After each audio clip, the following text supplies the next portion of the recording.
తండ్రి, దయగలిగిన మీ పాదాలకు వందనం చెల్లిస్తున్నాం. ఇంతవరకు మమ్మల్ని కాచి కాపాడి మరొకసారి మీ ఉన్నతమైన మాటలను ఆలోచించుకోవడానికి, మిమ్మల్ని ఆత్మతోనూ సత్యంతోనూ ఆరాధించడానికి మా జీవితంలో మరొక అవకాశాన్ని ఇచ్చారు. ఈ అవకాశాన్ని పొందుకోలేక చాలామంది, కొందరు కావాలని, కొందరు ఇబ్బందులకు గురై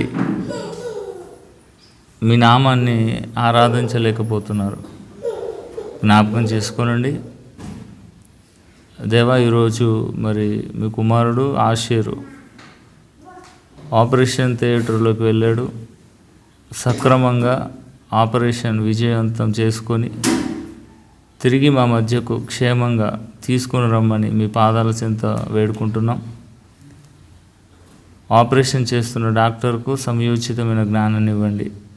సంపూర్ణమైన ఆరోగ్యంతో తిరిగి మా మధ్యకు తోలుకుని రమ్మని మీ పాదాల చెంత అర్థిస్తూ క్రీస్తు వారి పేరట ఈ ప్రార్థన మీకు సమర్పించి బ్రతిమిలాడి వేడుకుంటున్నాం తండ్రి. ఆమెన్. Very good. దేవునికి వందనాలు.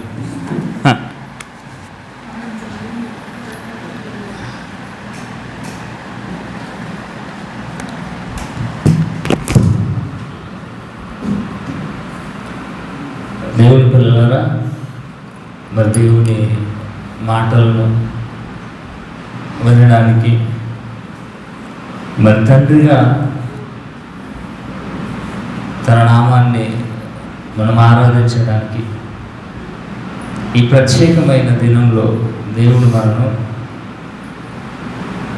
మన ఒక దగ్గర సంఘముగా, సమాజంలో కూర్చుండబెట్టి తన మాటలను వినిపించాలని ఆలోచన చేస్తున్నాడు. ఇకపోతే గత వారం మనం ఒక సందర్భాన్ని ఆలోచించాం. దాని తర్వాయి భాగమే ఈరోజు కూడా మనము ఆలోచన చేద్దాం. సామెతల గ్రంథము 26వ అధ్యాయము. బైబిల్ మహా గొప్పదండి. బైబిల్ను అర్థం చేసుకొని దేవుడు బ్రతకమన్నట్లు మనం బ్రతికితే మనకు తిరుగుండదు. ఏమంటారు? ఇవి నిత్యము జీవించే జీవితాన్ని ఇచ్చే మాటలు. ఇకపోతే 26వ అధ్యాయము 3వ వచనం, 2వ వచనం, 3వ కింది లైనండి. హేతువు లేని శాపము తగలకపోవును. పోయిన వారము ఒకరి గురించి మనం ఆలోచన చేశాం. ఎవరండి ఆయన? ఎవరు? షిమి. పోయిన వారం విన్న మాటలే మర్చిపోతే ఎట్లనండి? షిమి అతగాడికి నోరు కొవ్వెక్కి దావీదును దేవుడు అభిషేకించిన వ్యక్తిని శపించడం మొదలుపెట్టాడు. శపించితే ఆ శాపం అతని మీదకే వచ్చింది. వాక్యం అండి ఇలా చదువుతూ ఉంటే చాలా గమ్మత్తుగా ఉంటుందండి. అందుకే దావీదు గారు మాట్లాడుతూ, నీ ధర్మశాస్త్రాన్ని నేను చదివి ఆలోచన చేసేటప్పుడు క్రొవ్వు మెదడు దొరికినట్టుగా ఎంతో ఆనందం. ఇక రాజులు 1వ గ్రంథము ఒక మాట చూసుకొని మనం ముందుకెళ్దాం.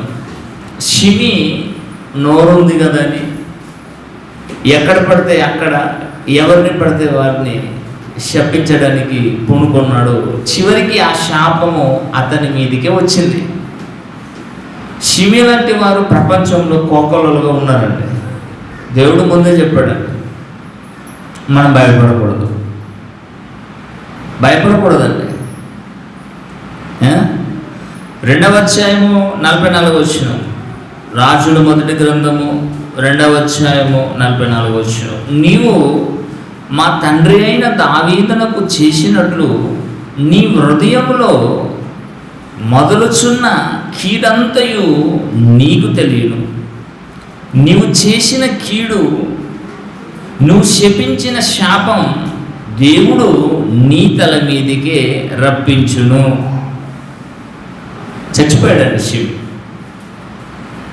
షిమి చచ్చిపోయాడు. ఇకపోతే మనము క్రొత్త నిబంధన క్రైస్తవులు, నూతన నిబంధన క్రైస్తవులు. మనం పాత నిబంధనలో ఎన్నో సందర్భాలు ఉన్నాయి. మరి పాత నిబంధనలు ఉన్న సందర్భాలను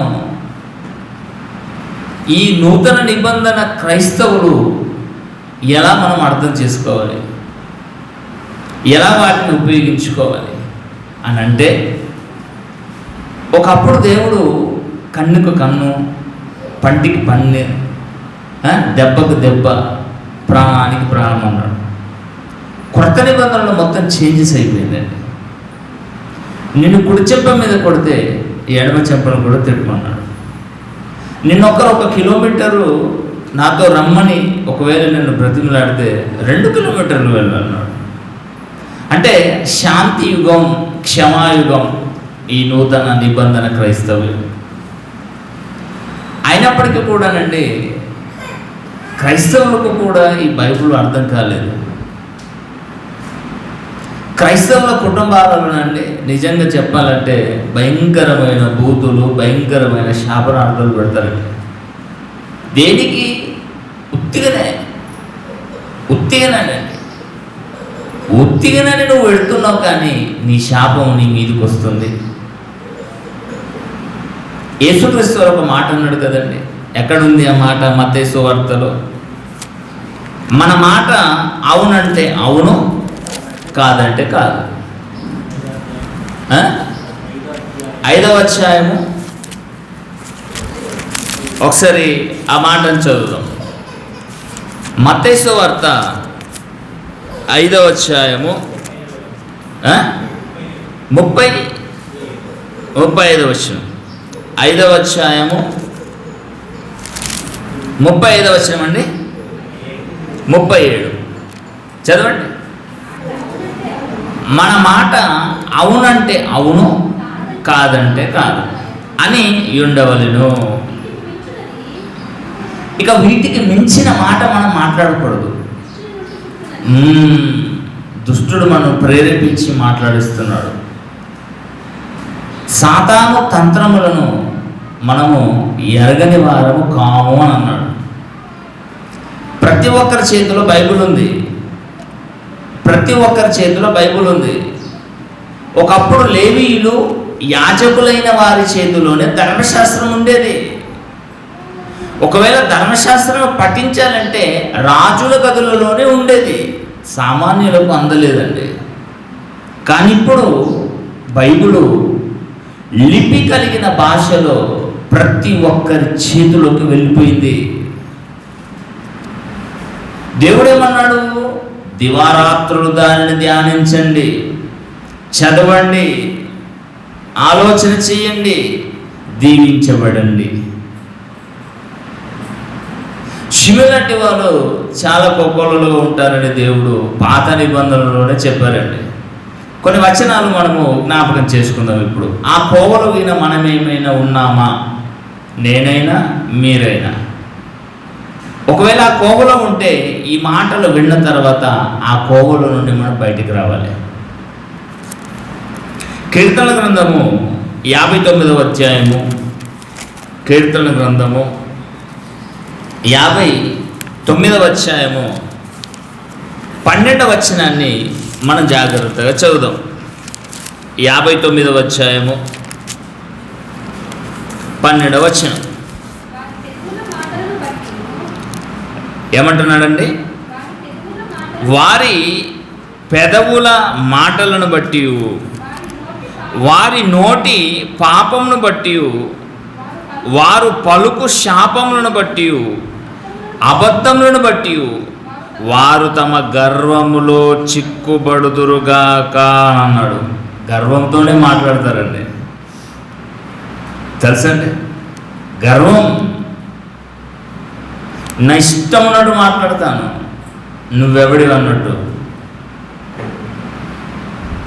అలా మాట్లాడే వారందరట గర్వాంధులు. అంతే కదండి, గర్వాంధులండి. అలా మాట్లాడే వారి ముందు మనం నిలబడొద్దు. కుక్క బో అంటుంది, మనం దాన్ని రాయిచ్చి కొట్టామనుకోండి మన మీదకి వస్తుంది. అప్పుడు మనం ఏం చేయాలి? సైలెంట్ అయిపోయి పక్కన వెళ్ళిపోవాలి. గయ్యాలి భర్తలు ఉన్నారు, గయ్యాలి భార్యలు ఉన్నారు. సొలొమోను గారు ఏమన్నారంటే, గయ్యాలి భార్యతో కాపురము చేసే బదులట మిద్దె మీదకి వెళ్ళట ఒంటరిగా బ్రతకడం మేలన్నాడు. Same repeat. గయ్యాలి భర్తతో కాపురం చేసే కంటే అదే ఇంట్లో మిద్దె మీదకి వెళ్ళి చిన్న కాపురం పెట్టు. కాపురం అంటే వేరే పెళ్లి చేసుకుని కాపురం కాదండి, నీ ఎంతో నువ్వు బ్రతకని అర్థం. దేవుని పిల్లలారా, పెదవులలో శాపం ఉంటుంది, శాప వచనాలు ఉంటాయి, కానీ హేతువు లేని శాపము మనకు తగులదు.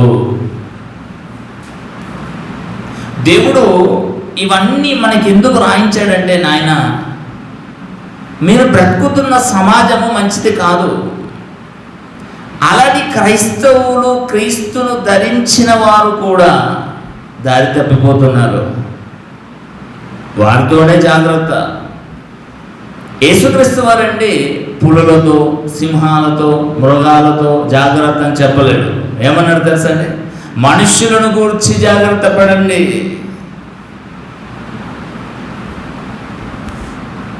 అంతే కదండి.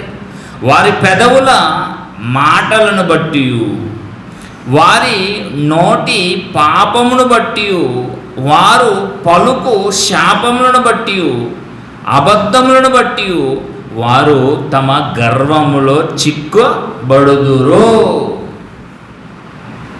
ఎప్పుడు కూడానండి హేతువు లేని మాట, హేతువు లేని శాపం పెట్టకూడదు. ఏదో నాకే తెలుస్తుంది, ఎదుటోళ్ళంతా వెర్రిబాబులో అని ఎప్పుడు కూడా అనుకోవద్దు. అలా అనుకున్న వాళ్ళంతా వెర్రిబాబులో ఇంకెవరు ఉండరండి.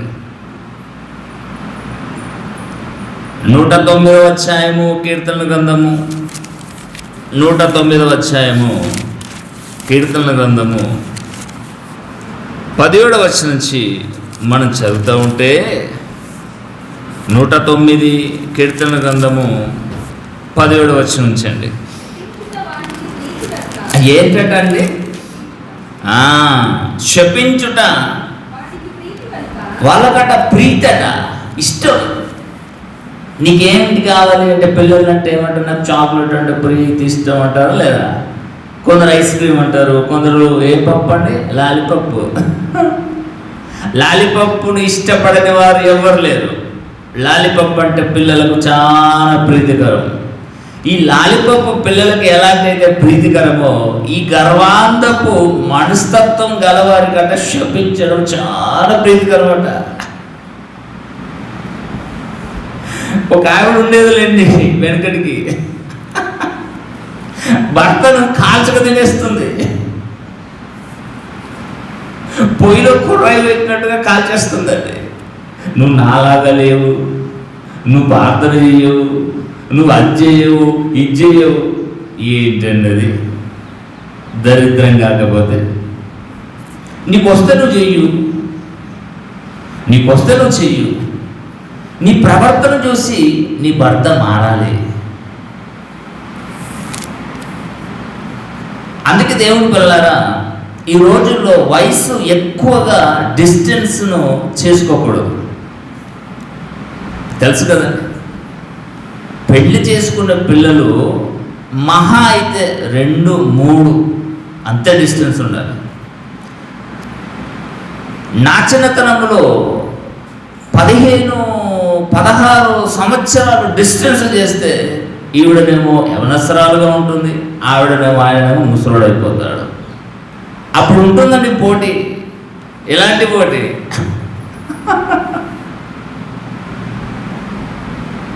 అలా చాలామంది బాధపడుతున్నారండి జీవితాలలో. కనుక పిల్లలకు పెళ్ళిళ్ళు చేసేటప్పుడు అండి డబ్బు, ఆస్తి చూడకండి. గుణము, ఘనము, భక్తి, భావన అది చూడండి. మొన్న ఒక న్యూస్ వచ్చింది తెలుసండి. ఏంటంటే ఆయన భక్తుడే, ఆయన ఒక సంఘానికి వెళ్తున్న విశ్వాసే.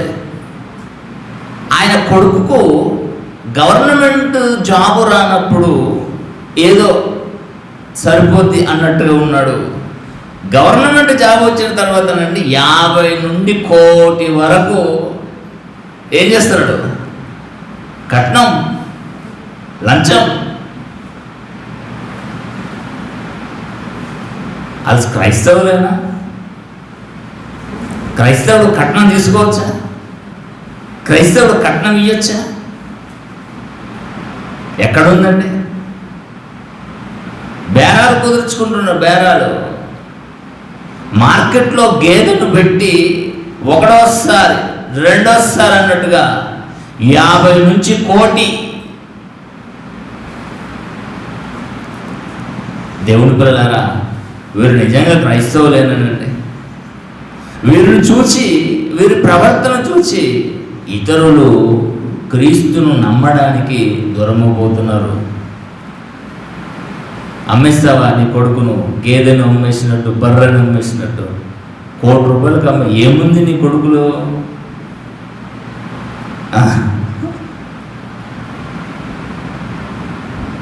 జాగ్రత్త.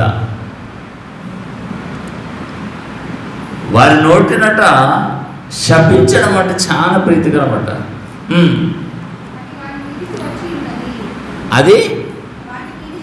అది వాని మీదకే వస్తుంది. అది వాని మీదకే వస్తుంది. ఎవరినైతే శపించడానికి ఇష్టపడతావో ఆ శాపం నీ మీదకే వస్తుంది. దేవుడు చెప్పిన మాట, మనుషులు కాదు కదండి, దేవుడు చెప్పిన మాట. ఇంకా చదవండి. దీవెని యందు వారికి ఇష్టం ఉండదు, అది వానికే దూరమాయను. చేతులారా చేసుకుంటాడండి. దేవుడు ఇవ్వాలనుకుంటాడు, దేవుడు వీళ్ళను ఒక రేంజ్లో తీసుకొని రావాలనుకుంటాడు. కానీ వీరు నోటి దూల చేత అట్టడుగున ఉంటారండి. ఎన్నో కుటుంబాలు ఉన్నాయండి ప్రపంచంలో. ఎక్కడేసిన గొంగడి అక్కడే. ఎందుకు? వీరి నోట్లో ఏముంటుందట? శాపవచనాలు. దీవించడం అన్నది అసలు వీళ్ళకి తెలియదు. అందుకే ఆ దీవెన నీకు దూరం అవుతుంది. తాను పైబట్ట వేసుకున్నట్లు వాడు శాపమును ధరిస్తాడట. అది నీళ్ళ వలె వాని కడుపులో వచ్చి ఉన్నది.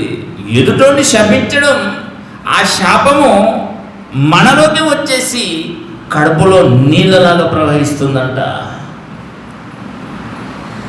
ఎక్కడ ఉంటుంది డెవలప్మెంట్?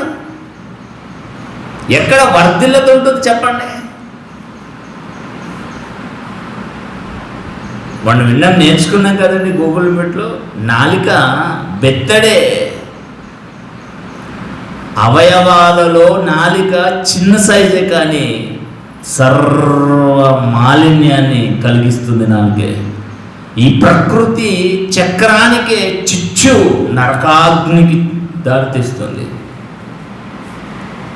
దేవుడి పిల్లలారా, తక్కువ మాట్లాడడం బెస్టండి.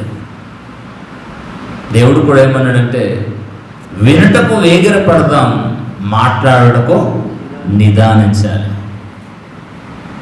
ఇక మాట్లాడడం పెట్టారంటే ఇక మొత్తం క్యాసెటేనండి. ఒకప్పుడు రీల్ క్యాసెట్ ఉంటుంది తెలుసండి. టేప్ రికార్డులు వచ్చేదంటే 1 గంట సేపు ఆఫ్ చేసేదాకా రాగేది కాదు. ఇంకేమంటే చూడండి, తైలము వలె వాని ఎముకలలో చేరి ఉన్నది. ఏంటి? శాపాలు. తాను కప్పుకొను వస్త్రముల వలె తాను నిత్యము కట్టుకొను నడికట్టు వలె అది వానిని వదలకుండునుగాక అన్నాడు. ఎవరి శాపం వారి మీదకి వస్తుంది, ఎవరి దీవెన వారి మీదకి వస్తుంది. అసలు నూతన నిబంధన క్రైస్తవ్యంలో శపించడానికి రైట్స్ లేవు మనకు. దీవించండి, సర్వ మానవాళి కొరకు ప్రార్థన చేయండి అన్నాడు దేవుడు. మనుషులందరిని బట్టి, రాజులను బట్టి ప్రార్థన చేయి. నువ్వు ప్రార్థన చేస్తేనే నేను వింటాను. అది క్రైస్తవునికి ఇచ్చిన ఆధిక్యత. ఎవరికి అర్థమవుతుందండి క్రైస్తవ్యం ఇంత విలువైనది? క్రైస్తవుని ఆధిక్యత, అధికారం, రైట్స్ ఎవరికి అర్థమవుతున్నాయండి? అసలు క్రైస్తవుడు తన గురించి తాను ప్రార్థన చేసుకునే రైట్స్ లేవు, తెలుసా మీకు? మనకి ఏది అవసరమో దేవుడికి తెలుసు. మనం సమాజం గురించి ఆలోచించాలి, లోకం గురించి ఆలోచించాలి, సర్వ మానవాళి కోసం ఆలోచించాలి, ప్రార్థన చేయాలి, రాజుల కొరకు ప్రార్థన చేయాలి, మనుషులందరి కొరకు ప్రార్థన చేయాలి. ఒకరి అవసరతల కొరకు ఒకరు ప్రార్థన చేసుకోవాలి. అదే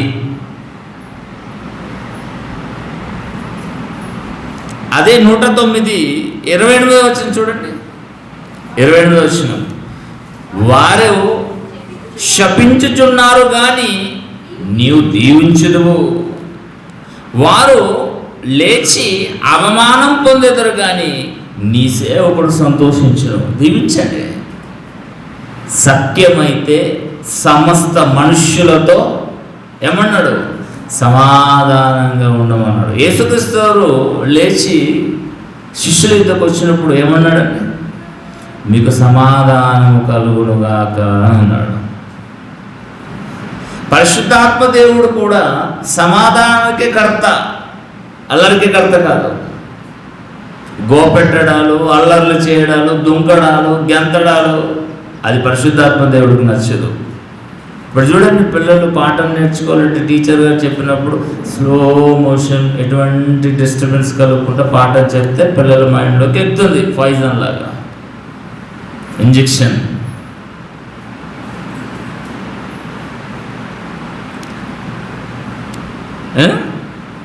ప్రసంగి గ్రంథము 10వ అధ్యాయము 20వ వచనాన్ని మనం చదివితే, ప్రసంగి గ్రంథము 10వ అధ్యాయము 20వ వచనం అండి. అసలు మాట తర్వాత మనస్సునందైనను రాజును శపింపవద్దు, నీ పడక గదిలోనైనను ఐశ్వర్యవంతులను శపింపవద్దు. ఏలైనగా ఆకాశ పక్షులు సమాచారాన్ని కొనిపోతాయి, రెక్కలు గలదట సంగతి తెలుపును. మనం అనుకుంటాం, మనసులోనే అనుకున్నా కదా, ఎవరికి తెలుసు అని.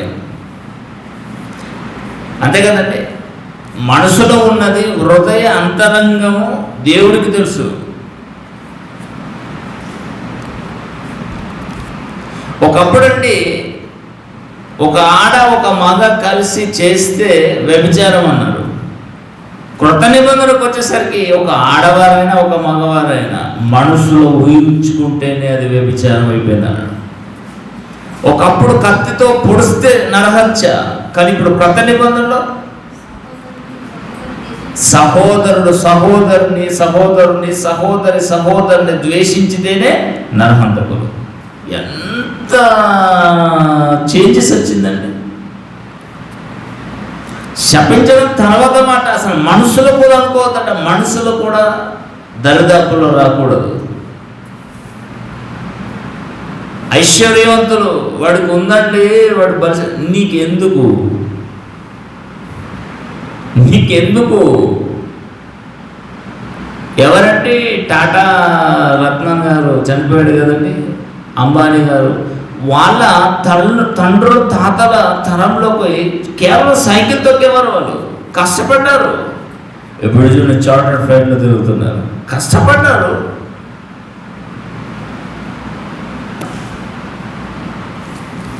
కష్టపడితే డెవలప్మెంట్ అవుతుంది, డెవలప్మెంట్ అవుతావు. కష్టపడవు. సైకిల్ మీద ప్రయాణించే ధీరాంబన ఏదో పేరుండదండి, వాళ్ళ కొడుకులు ఇప్పుడు చార్టర్ ఫ్లైట్ ధనవంతులు, కష్టపడ్డారు, బ్రెయిన్ ఉపయోగించారు, ఒకరిని మోసం చేయలేరు, ఎవరి కాళ్ళ మీద వాళ్ళు నిలబడ్డారు. అలానే మనం అందరం ధనవంతులు కావాలని నేను కోరుకోవట్లేదు. అంటే దేవుని పిల్లలారా, ఎవరిని కూడా మనసులో కూడా మనం తిట్టుకోకూడదు. స్కానింగ్ చేసేస్తుంది బైబిల్, స్కానింగ్ చేసేస్తుంది. పైన బాగుంటారు, లోపల మాత్రం అంతా చెడిపోతుంది. చెడిపోయిన సంగతి మనకి ఎట్లా తెలుసు? స్కానింగ్ తీసుకెళ్ళాలి. సిటీ స్కానింగ్ అన్నారు, తెలుసండి? సిటీ స్కానింగ్ అన్నారు. ఆ సిటీ స్కానింగ్లోకి తీసుకెళ్తేనండి 10 నిమిషాలు 20 నిమిషాలు ఇలా జరుగుతుంది. అప్పుడు ఒక రిజల్ట్ ఇస్తుంది, పలానా పలానా పలానా పలానా ఫ్రాక్చర్ అయింది, అది ఇది. మరి బయట బాగుంది. మరి వాక్యం కూడా ఎక్కడికి వెళ్తుంది తెలుసండి? హృదయంలోకి వెళ్తుంది, మూలుగులోకి వెళ్ళిపోతుంది. దేవుడు వాక్యం మూలుగులోకి వెళ్ళిపోతుందంటే మనం ఏం ఆలోచిస్తుందామో దేవుడు తెలియదా? అసలు వాక్యం ఎవరండి? యేసుక్రీస్తు గారా? ఆది యందు వాక్యం ఉండెనో, వాక్యము దేవుడై ఉండెనో, ఆ వాక్యమే శరీరధారిగా భూమి మీదకి వచ్చాడు. వాక్యం అంటే ఈ 66 పుస్తకాల గ్రంథం, లేఖనాలు. కనుక మనసులో కూడా ఎవరినైనా శపించిన, మనసులో కూడా ఎవరినైనా తిట్టిన దేవుడికి తెలుస్తుంది. ఆ తిట్టు మన మీదకే తీసుకొస్తాడు. ఆ శాపం మన మీదకే వస్తుంది. బహు జాగ్రత్తగా ఉండాలి.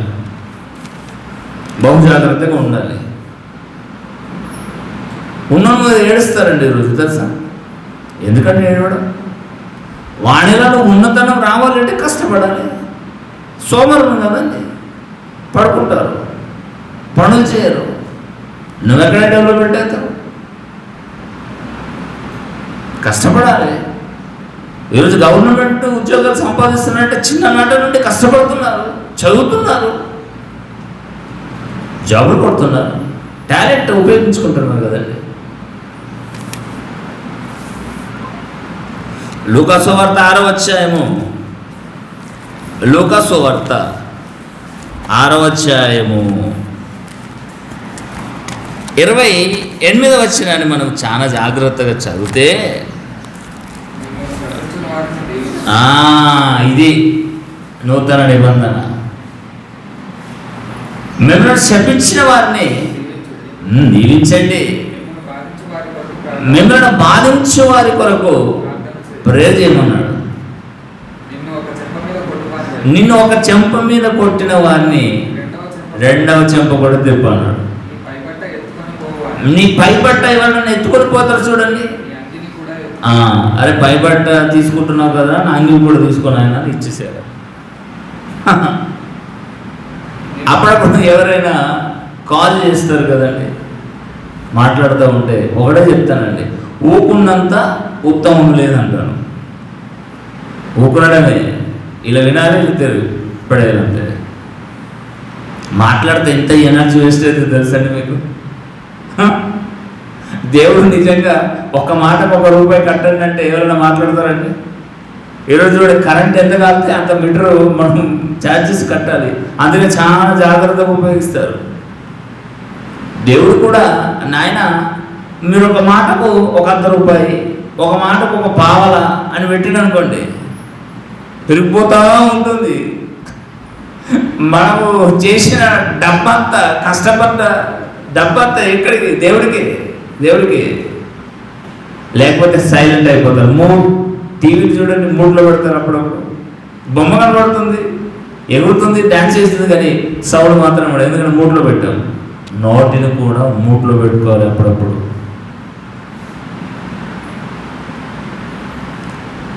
శపించడానికి చాలామంది శపిస్తారు కదండి. వాళ్ళకు శపించడమే ప్రీతికరం అన్నాడు. శపించనివ్వండి, no problem. God bless you అనాలి మనం. ఎవరైనా మనం తిడతారు కదండి, నోరు బొవ్వి తిడతారు కదా, ఉత్తుత్తని తిడతారు కదా. తిన్నప్పుడు గాడ్ బ్లెస్ యూ, నేను దేవుడు దీవించిందిగా కదండి. అట్లా అంటామండి. ఒక్క తిడితే 10 తిట్టు తీసి పెడతాం మన చిన్నగా. కారం ఉప్పు అన్ని తిన్న బాడీ కదండి మనది. క్రైస్తవులకు అచ్చిరాదండి అట్లా అలాంటిది. ఒక ఆయన అంటే ఏమన్నా, అరే నేను బైబిల్ పట్టుకున్నా, లేకపోతే బైబిల్ పక్కన పెడితే నా అంతటి ఫ్యాక్షనిస్ట్ ఇంకెవరు లేడు అంటాడు. దేనికండి ఫ్యాక్షనిస్ట్? ఆలోచించండి. ప్రియమైన దేవుని పిల్లలారా, మన ప్రవర్తనను చూసి ఇంకా చాలామంది దేవుళ్ళలోకి రావాలి. ఇవి ఆషామాషి మాటలు కావు, ఎవరి గురించి కావు. మన జీవితాన్ని నిత్యరాజ్యం తీసుకొని వెళ్ళే మాటలు ఇవి.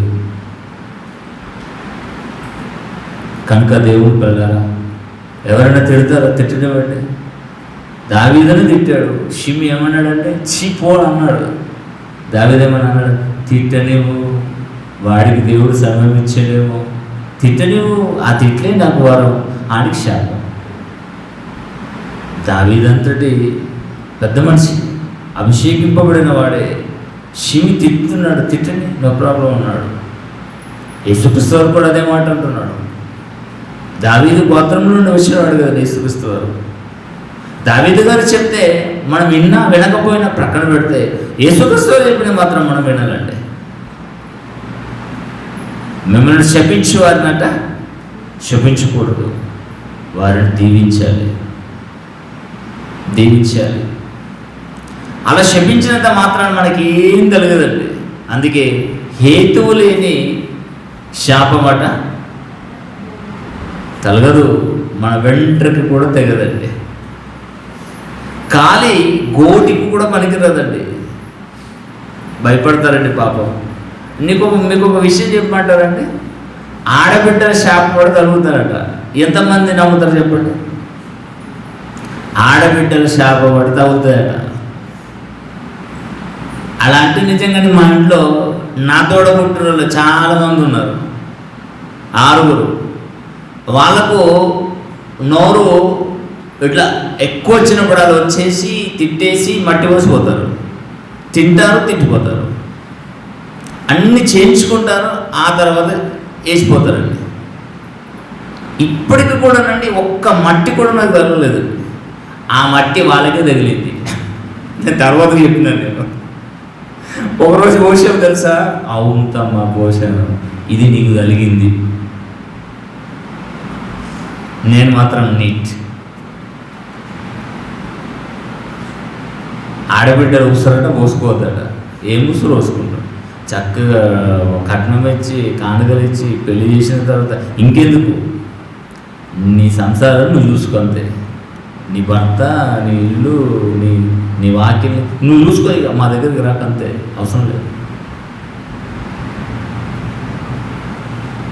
దేవుని పిల్లలారా, చిన్న చిన్న విషయాలతో ఈరోజు కుటుంబాలు సమాధానంగా లేవండి. క్రైస్తవులు అన్నవాడు చెప్పాలి, క్రైస్తవులు అన్నవారు ఇతరులకు ఎక్స్ప్లెనేషన్ చేయాలి. మమ్మల్ని చూడండి, మేము ఎలా ఉన్నాం. మా భర్త నాకు శిరస్సు, నా భర్త యజమానుడు. అబ్రహాం గారిని ఏం పిలిచిందండి? శారై యజమానుడా. ఒరే అందా, ఒరే అబ్రహాం అన్నదా? ఇప్పుడు ఏమంటారండి? ఒరే ఇట్రారా అంటారు. బలిసి కొట్టుకుంటున్నారు కదండి. ఈడమైన తక్కన వసే ఇట్రా అంటాడు.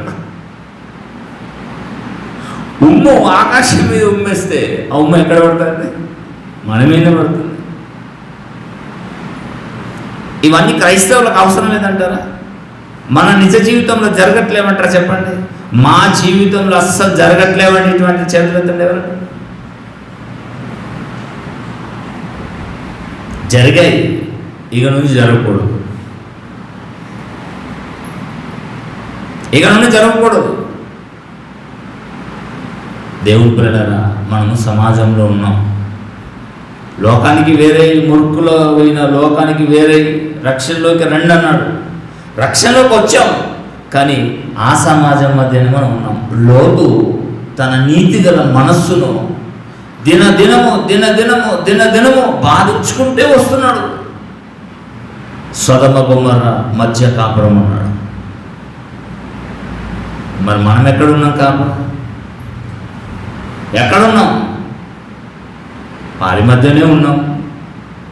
మరి వారి మధ్యలో ఉన్నప్పుడు మన ప్రవర్తన ఎలా ఉండాలి? మనము లోకానికి ఏంటంటే వెలుగై ఉన్నాం. క్రైస్తవుడు క్రైస్తవురాలు లోకానికి వెలుగు.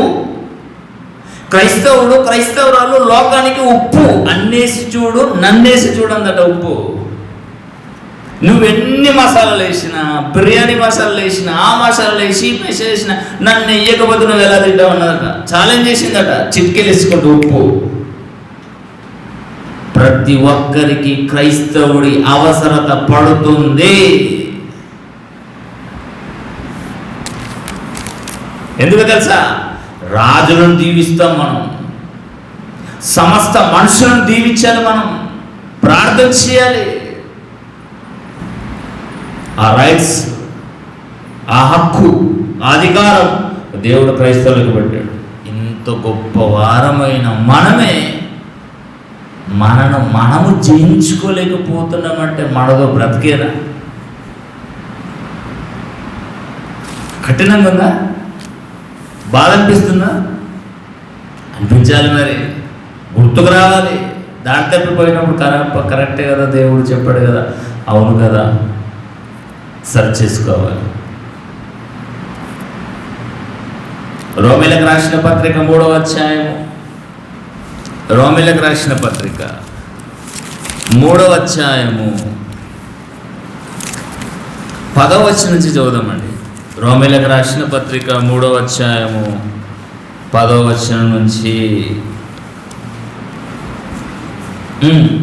ఇందును గూర్చి వ్రాయబడినది ఏమనగా, మరి మనం నీతివంతులమే కదా. రోమ పట్టణంలో క్రైస్తవులను ఉద్దేశించి వ్రాసిన పత్రిక ఇది. మరి రోమ పట్టణంలో వాళ్ళందరూ పరిశుద్ధులే కదా, నీతిమంతులే కదా. మరి మరల పౌలు గారు అంటారు ఏంటి? నీతిమంతుడు లేడు, ఒక్కడును లేడట. నీతిమంతుడు లేడు, ఒక్కడును లేడు, గ్రహించు వాడెవడును లేడు. అసలు దేవుని వెదుకువారు, దేవుని మాటలు వినేవారట లేరు. అందరూ త్రోవ తప్పి ఏకముగా పనికి మాలిన వారైరి. మేలు చేయువాడు లేడు, ఒక్కడైనను లేడు. క్రీస్తును ఎరగని వారు ఈ కోవలో ఉన్నారంటే ఓకే, వారికి క్రీస్తు తెలియదు, దేవుడు తెలియదు, వాక్యం తెలియదు. మరి క్రైస్తవులు కూడా ఇదే కోవలో ఉంటే, ఇప్పుడు ఆలోచించండి. పాము కరిచింది, పాము కరిచినందుకు ఏం చేస్తారండి? మెడిసిన్ ఇస్తారు. మెడిసినే పాయిజన్ అయింది అనుకోండి, ఇక వారిని ఎవరు కాపాడుతారండి? విరుగుడు, విషానికి విరుగుడు మందు. ఈ మందే విషమైంది అనుకోండి, మరి ఎవరు కాపాడతారండి? ఈరోజు బాధ్యత గల క్రైస్తవుడే విశ్రమిస్తే, నిర్లక్ష్య వైఖరి అవలంబిస్తే, మరి లోకాన్ని ఎవరు కాపాడాలండి? లోకానికి వెలిగిన మనము వెలుగుగా లేకపోతే అంత చీకటి అయిపోతుంది. ఇలాంటి మాటలు ఆలోచించాలండి క్రైస్తవులు. ఎప్పుడు చిన్న గొర్రె పిల్ల, ఎప్పుడు ఆశీర్వాదాలు, ఎప్పుడు దీవెనలు, ఇది కాదు. అవి మనం అడగకముందే దేవుడు మనకిస్తాడు. నేర్చుకోవాలి. 10 మందిలో ఎలా మాట్లాడాలి, 10 మందిలో మనం ఎలా బిహేవింగ్ చేయాలి, మన ప్రవర్తన ఎలా ఉండాలి. మనం చూసి వాళ్ళు ఏమనుకోవాలంటే, నిజంగా వీళ్ళు క్రిస్టియానిటీనండి, క్రైస్తవులేనండి, క్రైస్తవులు ఇలా ఉంటారండి. మార్పు పెట్టాలి. కొందరు ఏమంటారు తెలుసండి? క్రైస్తవుల కట ఇల్లు అద్దెకిస్తలేరట, అద్దెకి ఇవ్వట్లేదట, అడుగుతున్నారట, మీరెవరు? మేము క్రైస్తవు. అమ్మ బాబాయ్ మేము. ఎందుకు అంత దురదృష్టం చెప్పండి. క్రైస్తవులు అనగానే అమ్మ బాబాయ్ మీరు రండి, మీరు వస్తే మా ఇల్లు దీవించబడుతుంది, అమ్మ మీ పాదం పెట్టండి జ్ఞానాలి. మనం ఎవరం? పూజారులం, అభిషేకింపబడిన వారం, అభిషేకించేవారం, గొప్పవారం, పరిశుద్ధ జనం, రాజులం, ఏలేవారం, ఏలికలం, దాసులం కాదు. ఏలేవారికి ఈరోజు రూములకి రయ్యకపోతే మరి ఇంకెవరికి ఇస్తారండి?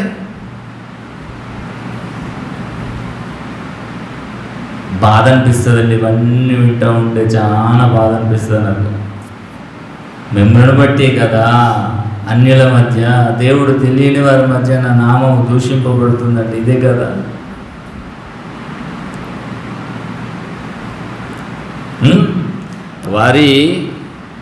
వారి గొంతుక తెరిచిన సమాధి, తమ నాలుకలతో మోసం చేయుదురు, వారి పెదవుల క్రింద సర్ప విషం ఉన్నది. సర్పం, నాగుపాము, బుస్ బుస్. మన ఒక ఊరికి వెళ్ళి వస్తున్నాను, దాన్ని తొక్కలేనండి, అది అలా వెళ్తుంది అంటే ఆపాను. అది అనుకుంటుంది ఏంటంటే నన్ను కొట్టడానికి వస్తుండేమని, ఇలా లేచి వచ్చింది, బోస్ అని కొట్టిందండి, కిందికి పడిగేసి. మనుషులు ఎలా ఉన్నారంటే ఈరోజు సర్ప విషయం పెదవుల క్రింద మాట్లాడుతూ, ఓ సిస్టర్, బ్రదర్, ఓ అన్నయ్య, తమ్ముడు, అక్క, చెల్లి, ఇక వదినా అయిపోయింది. ఇక ఇలా మాట్లాడుతూనే కొంపలు ముంచుతారట. అలాంటి కోవలు మనం ఉండకూడదండి. దేవుడి పిల్లలారా, మనకు మనుషులు కాదు మెచ్చాలి, దేవుడు మెప్పు మనం పొందాలి. ఇంకేమంటారు చూడండి, వారి నోట నుండి శపించుటయు పగయు ఉన్నవి. ఎప్పుడు శపించగాలి, పగ, ప్రతీకారాలు, కక్షలు, కార్పణ్యాలు, ఎప్పుడూ సమాధానంగా ఉండరండి. అలాంటి వారు తొందరగా చచ్చిపోతారండి. రాసుకొని పెట్టుకోండి. పగ, ప్రతీకారాలు, ఈగోలు, ఫ్రస్ట్రేషన్ ఉన్నవారు బీపీ హై రేంజ్లో ఉంటుంది. ఎప్పుడు కూడా రక్త ప్రసరణ ఎక్కువ కొట్టుకుంటుంది. లబ్ డబ్ లబ్ డబ్ అని ఒక నిమిషానికి కొన్నిసార్లు కొట్టుకునే గుండె ఎక్కువ సార్లు కొట్టుకుంటుంది. అలాంటి వారు అనారోగ్య పాలవుతారు. పెరాలసిస్ వస్తాయి, కాళ్ళు చేతులు పడిపోతాయి, నోరు పడిపోతుంది. జాగ్రత్త. ఎంత నెమ్మదిగా, ఎంత సమాధానంగా, ఎంత క్వైట్గా ఉంటే అంత ఆయుష్ ఎక్కువ ఉంటుంది. ప్రశాంతంగా ఉంటాం, తిన్నది అరుగుతుంది. ఇవన్నీ మెడిసిన్ అండి, ఆరోగ్య సూత్రాలు ఇవి. దేవుడు పెట్టిన ఆరోగ్య సూత్రాలు, మంతన సత్యనారాయణ పెట్టిన సూత్రాలు కావు. వాటిని పాటిస్తున్నారు కానీ దేవుడు ఇచ్చిన సూత్రాలు ఏమన్నా పాటిస్తున్నారండి? ఏమంటారు చూడండి, రక్తము చిందించుటకు వారి పాదములు పరిగెత్తుచున్నవి. సెంట్ కాదండి, ఇంచు భూమి కొరకు అన్నదమ్ములు కత్తులతో నరుక్కున్నారండి. ఇక్కడనే మన మెట్పల్లి చుట్టుపక్కల ప్రాంతంలోనే రీసెంట్గా జరిగింది. ఇంతేనండి, ఇంచు. నిన్ను తగలెట్ట, నువ్వు వెళ్ళేటప్పుడు నా ఇంచు భూమిని తీసుకువెళ్తావు. ఏముందండి ఇంచు?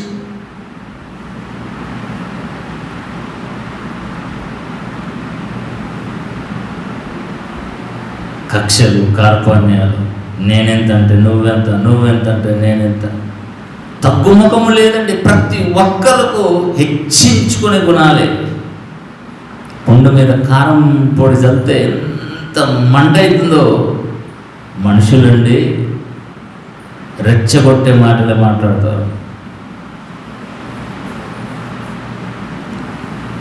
ఇంకా చూడండి, నాశనమును కష్టమును వారి మార్గంలో ఉన్నవి, శాంతి మార్గంలో వారు ఎరగరు. వారి కన్నుల ఎదుట దేవుని భయం లేదు. ఇది ఇంపార్టెంట్. ఎంత చెప్తామండి, ఆదివారం పనులు మానకండి, ఆదివారం మానకండి, ఆదివారం సంఘం మానకండి, ఆదివారం సహవాసం మానకండి, ఆదివారం దేవుడి దగ్గరికి పాట. అయినా నువ్వెవడికి చెప్పుకుంటే మాకేంది? దేవుని భయం ఉన్నట్టేనా? దేవుని భయము లేని వారికి ఇవన్నీ ఆపాదింపబడతాయి. ఏమన్నా మా ఇంటికి వచ్చి మా పెళ్ళికి రండి, మా రాడికి రండి, ఈడికి రండి అంటున్నానా? నీ తండ్రిని నువ్వు ఆరాధించడానికి వస్తున్నావు. నీ తండ్రితో స్నేహభావం. పిల్లలు చూడండి, తల్లిదండ్రులు ఎంత స్నేహభావం ఉంటే పిల్లలు ఏది కోరుకుంటే అది తల్లిదండ్రులు ఇస్తారండి. ఎప్పుడు కట్పిట్ చేయబో అంటారు. ఇవ్వాలని మనసు కూడా రాదు. మన తండ్రి పరలోకం అందున్న తండ్రి అండి. మన గురించి ఉన్నాడు తండ్రి. ఆయనకి ఎవరున్నారు చెప్పండి? ఆయనకి ఎవరున్నారు? మనము తప్ప. మన గురించి ఆలోచిస్తున్నాడు. మనం కన్న పిల్లలను అరచేతిలో చెక్కుకున్నామండి, కానీ మన తండ్రి మనల్ని అరచేతిలో చెక్కుకున్నాడు. అనునిత్యం మన కొరకు కొనక నిద్రపోక రేయింబగలు కనిపెట్టుకుంటుంటున్నాడు. ప్రేమైన దేవుని పిల్లలారా, ఆలోచించండి. దేవుని భయం లేని వారికి దేవుడు ఏం చేస్తాడో తెలుసా? కొద్ది దెబ్బలు కొట్టి తన వైపు మరల్చుకుంటాడు. మరలాలి. ఒక్కడును నశించిపోవడము దేవుడికి ఇష్టం లేదు. నువ్వేంటి శపిస్తావు, చావు కొడతావు? అసలు మనం ఎవరమండి చావు కోరడానికి, శపించడానికి? దీవించు, ఆశీర్వదించు, కానీ శపించకూడదు. శపించే రైట్స్ లేవు.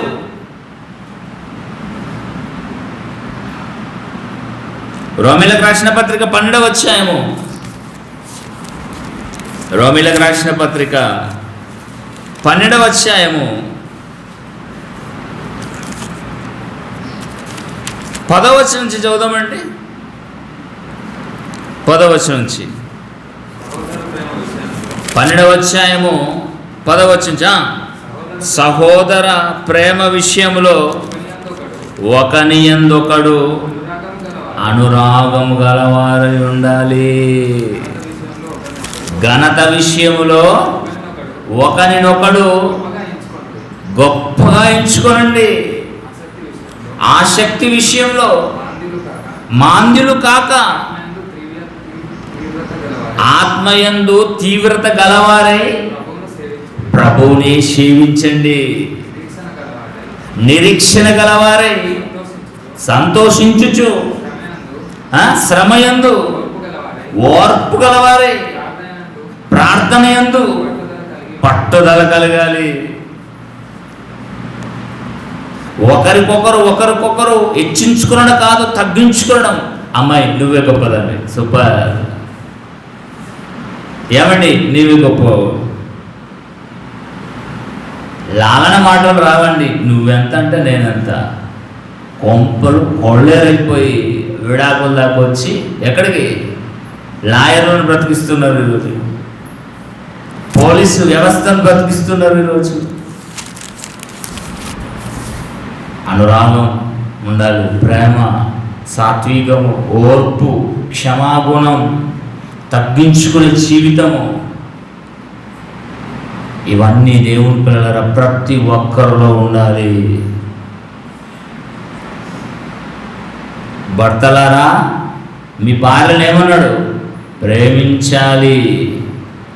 భార్యలారా మీ భర్తలను ఏం చేయాలి? గౌరవించాలి. నువ్వు ప్రేమిస్తే గౌరవిస్తుంది, నువ్వు గౌరవిస్తే ప్రేమిస్తుంది. నిజంగా ఎలా ముడిపడిందండి? దేవుని వాక్యం అండి ఇది. దేవుని వాక్యం. యాకోబు రాసిన పత్రిక 3వ అధ్యాయము. యాకోబు రాసిన పత్రిక 3వ అధ్యాయము 9వ వచనాన్ని మనం ఒకసారి జ్ఞాపకం చేసుకుందాం. యాకోబు పత్రిక 3వ అధ్యాయము 9వ వచనం. దేవుని పోలికగా పుట్టిన మనుష్యులను శపింతుము. ఒక్క నోట నుండి ఆశీర్వచనం, శాపవచనము బయలువెళ్ళును. నా సహోదరులారా ఇలాగుండకూడదు. క్రైస్తవులకి చెప్తున్నాడు, నా సహోదరులారా. యాకోబు గారు, నా సహోదరులారా, నా సహోదరి మణులారా, ఇలా ఉండకూడదు. నీ నోటి నుండి శాపవచనం రాకూడదు, ఆశీర్వచనమే ఉండాలి. మన నోటి నుండి దీవించే వచనమే ఉండాలి తప్ప తిట్లు ఉండకూడదు, బూతులు ఉండకూడదు.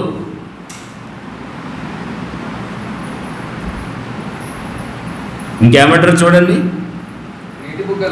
నీటి బుగ్గలో ఒక్క జల నుండి తీయని నీరు, చేదు నీరు ఊరునా? ప్రశ్న. మరి ఎందుకండి మన నోటి నుండి ఆశీర్వచనాలు, శాపవచనాలు ఎందుకు? వాళ్ళు ఎందుకు వస్తున్నాయి? ఆ సమయం సందర్భం కదన్నట్టు. సమయం సందర్భం అయితే నీకు ప్రేమించడం రాదా? పక్కకు తిట్టకు, శపించకు, ఏది చేయకు. ప్రేమించడం వచ్చిందా? ప్రేమించంతే, శపించకూడదు. ఎగ్జాంపుల్ ఎలా చూపించాడండి? మన కళ్ళకు కట్టినట్టుగా చూపించాడు. ఒకే నీటి బుగ్గలో నుండి చేదు నీరు, తీయని నీరు ఊరునా? మరి మన నాలుక నుండి ఎందుకు ఊరుతుంది? శపించడం ఎందుకు? తిట్టడం ఎందుకు? బూతులాడడం ఎందుకు?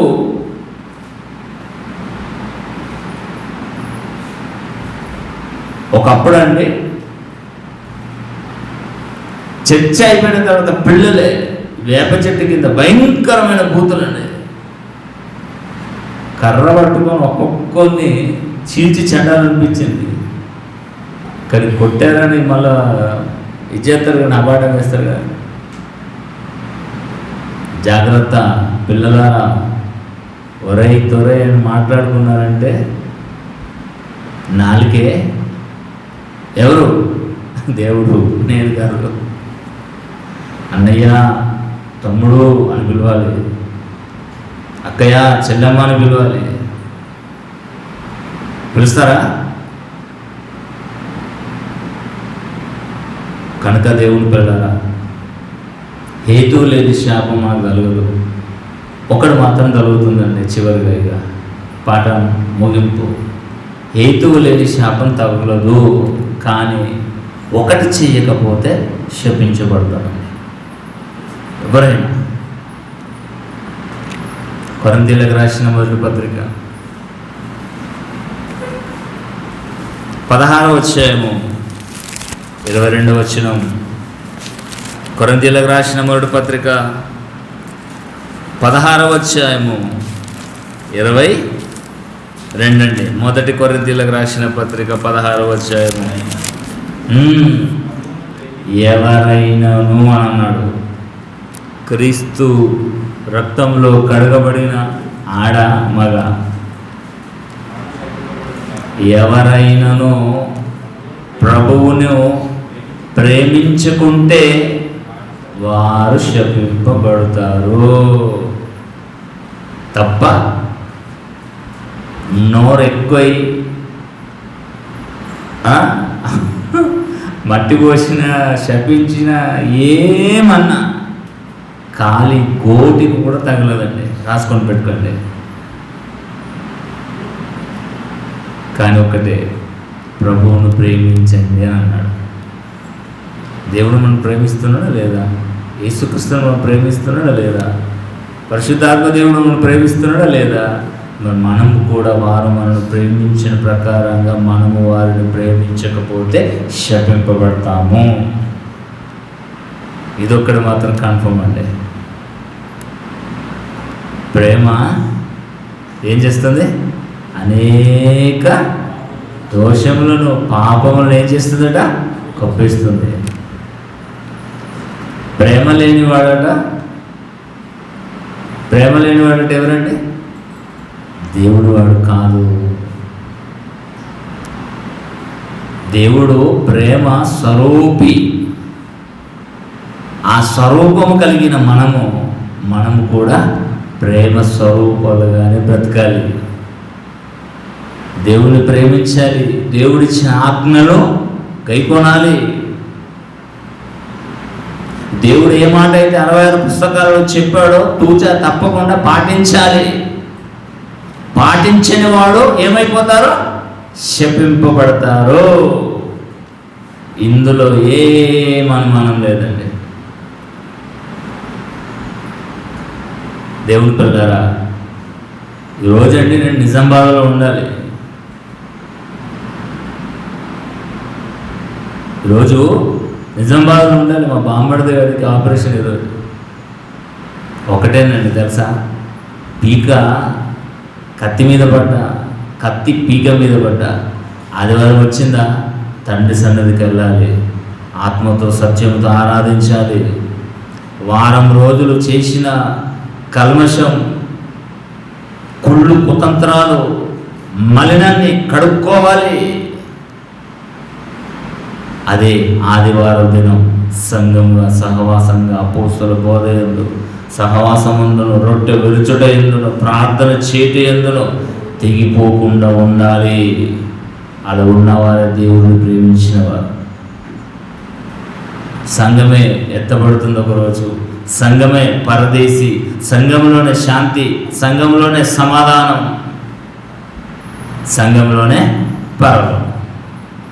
ఈ సంఘాన్ని విడిచి వెళ్ళామా దేవుని ప్రేమకు మనము నోచుకోలేకపోతాం. కనుక దేవుని చేత శపింపబడిన వారం అవుతాం.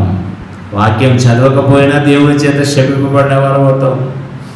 దేవుని వాక్యాన్ని పరిశీలించకపోయినా దేవుని చేత శపింపబడిన వారం అవుతాం. చాలా ఉన్నాయి, సింపుల్గా చెప్పాను. మనమందరం చెప్పే నాకు, వింటున్న మీకు, అందరికీ వర్తిస్తుంది. కనుక దేవుని పిల్లలారా, హేతువు లేని శాపం తగులదండి. అది మట్టే పోసుకొని, అది గీ పెట్టుకొని, గో పెట్టుకొని, ఏదన్నా పెట్టుకొని వెంట్రుక కూడా తెగదు మనది. కానీ ఒకటి, శపించిన వారిని రిటర్న్ మనం శపించకూడదు, దీవించాలంతే. మన నోట ఎప్పుడు కూడా శాపవచనం ఉండకూడదు, బూటు మాటలు ఉండకూడదు. ఎప్పుడు కూడా ప్రేమానురాగాలతో, శాంతి సమాధానాలతో ఉండాలి. సత్యమైతే సమస్త మనుషులతో సమాధానంగా ఉండడానికి ప్రయత్నించమన్నాడు దేవుడు. కనుక దేవుడి పిల్లలారా, దేవుడిని ప్రేమించకపోతేనే శపింపబడతాం. దేవుడిని ప్రేమించామనుకోండి, నో ప్రాబ్లం, ఆశీర్వదింపబడతాము. ప్రార్థన చేసుకున్నాం. మహిమ కలిగిన మా తండ్రి, మీ మహిమ కలిగిన నామానికి వందనం చెల్లిస్తున్నాం. మంచి మాటలు మాకు వినిపించారు. విన్న మేము మీ మాటల ప్రకారము బ్రతికే భాగ్యాన్ని మాకు ప్రసాదించండి. మీ కుమారుని జ్ఞాపకం చేసుకోండి. హాస్పిటల్లో ఆపరేషన్ థియేటర్ నుంచి బయటకు వచ్చాడని అనుకుంటున్నాను. సంపూర్ణ ఆరోగ్యాన్ని ఇవ్వండి దేవా. తిరిగి ఆరోగ్యవంతుడుగా మాతో కలిసి మీ పనిలో ఉండే భాగ్యాన్ని మీ కుమారుడికి అవకాశం ఇవ్వండి. తల్లిదండ్రులను జ్ఞాపకం చేసుకోండి, ధైర్యపరచండి. తన కుటుంబం జ్ఞాపకం చేసుకోండి, ధైర్యపరచండి దేవ. తన కుటుంబాన్ని కూడా జ్ఞాపకం చేసుకోండి. తల్లి వచ్చిన మీ పిల్లలందరూ జ్ఞాపకం చేసుకోండి దేవా. మీ పిల్లలకు ఏ అక్కరలు, ఏ అవసరతలు ఉన్నాయో మీకు తెలుసు. మీ చిత్తమైతే, మీకు ఇష్టమైతే మీ పిల్లలను ఒకసారి దయచూపండి. మీ పిల్లల పైన ఇంకో గొప్ప జ్ఞానాన్ని మాకు నేర్పించి తండ్రి గారికి మంచి ఆరోగ్యం, బలం, శక్తి ప్రసాదించి క్రీస్తు వారి పవిత్రమైన నామమున ఈ ప్రార్థనకు సమర్పించి వేడుకుంటున్నాం తండ్రి.